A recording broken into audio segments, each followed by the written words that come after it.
You're here. Good.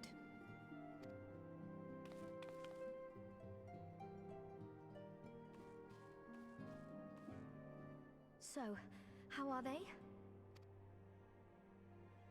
Still locked in slumber, but otherwise in good physical health. For the present, at least.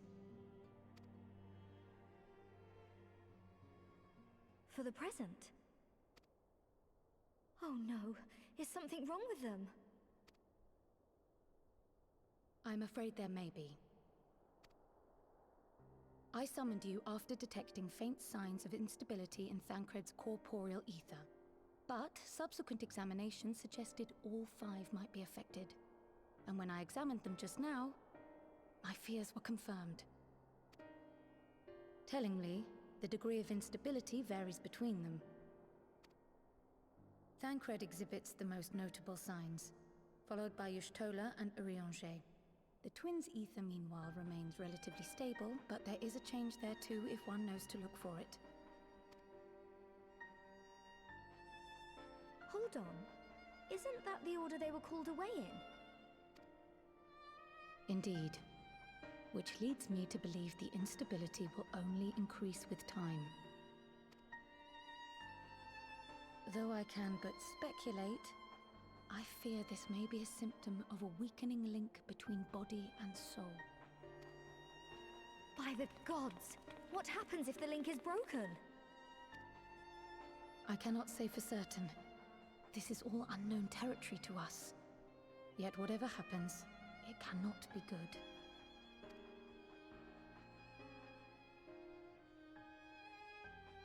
Mercifully, the instability is still only slight. And you may rest assured Master Matoya and I will do everything in our power to keep it from worsening. Be that as it may, it is imperative that you find a way to restore our friends' souls to their bodies.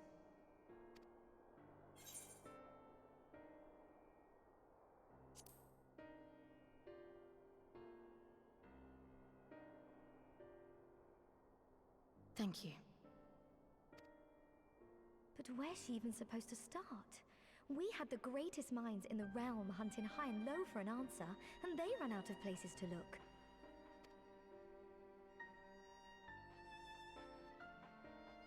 You stated in your report that the Exarch had originally intended to reverse the summoning process by means of his own death, correct?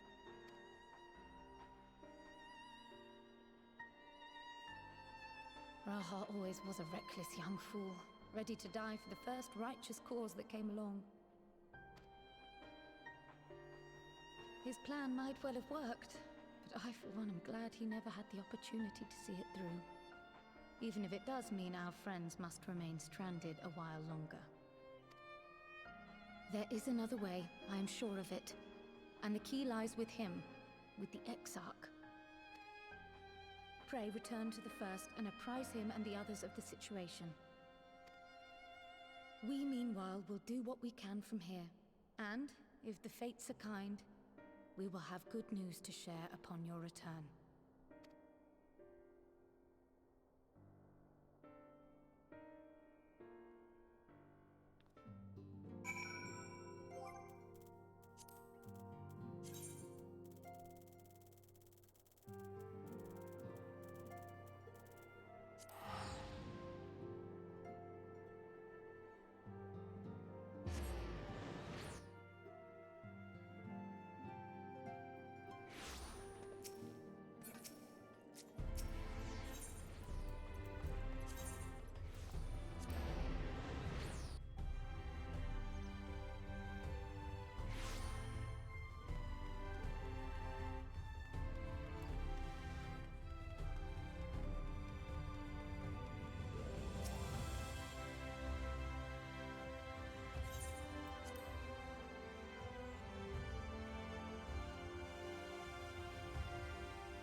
excuse my late arrival. Will Thancred and Reen not be joining us? Nay, milady. With apologies to all, they beg leave to pursue their investigation of the empty to its conclusion. Should matters here demand their presence, however, they did assure me that they would make themselves available. Yes, of course. Then let us proceed.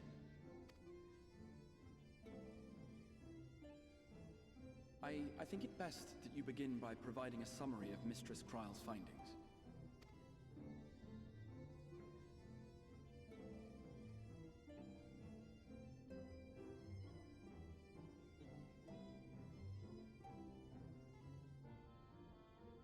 I suppose it was only to be expected that some change would occur. Yet our souls seem unaffected, to my eye at least. How long they will remain so is another question. Kryle is right.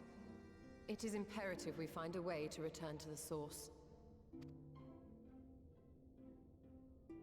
Perhaps an explanation of the method by which I brought you here will yield some inspiration. Ere I begin, it must be noted that I am by no means a gifted mage. In order to employ powerful magics, I must rely upon the Crystal Tower and its boundless reservoirs of energy. The magic that summoned you was no exception. 'Tis a singular spell, adapted through painstaking effort from the technique that transported me to the first. To use an analogy, it works by cutting a hole in the fabric of reality.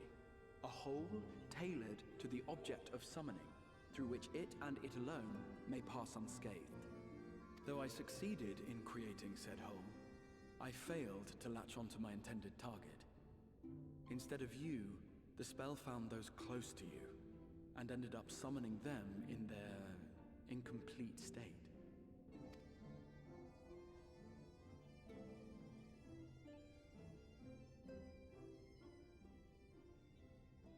I would not soon throw my life away, not after the lengths you and yours went to save it.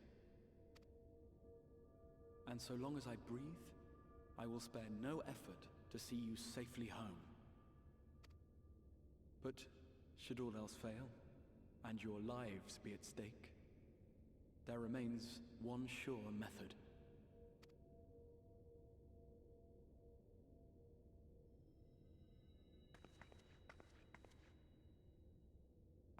Ow! What was that for? How can you even entertain such thoughts? You owe your life to the Warrior of Light, and you don't get to die unless she says so.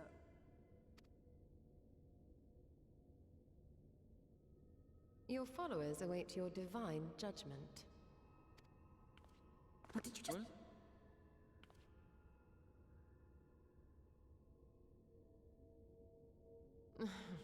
If the two of you have finished, perhaps we could return to our discussion? Rather than dwelling upon the multiple failed attempts at transference, I think it would behoove us to focus on the solitary success.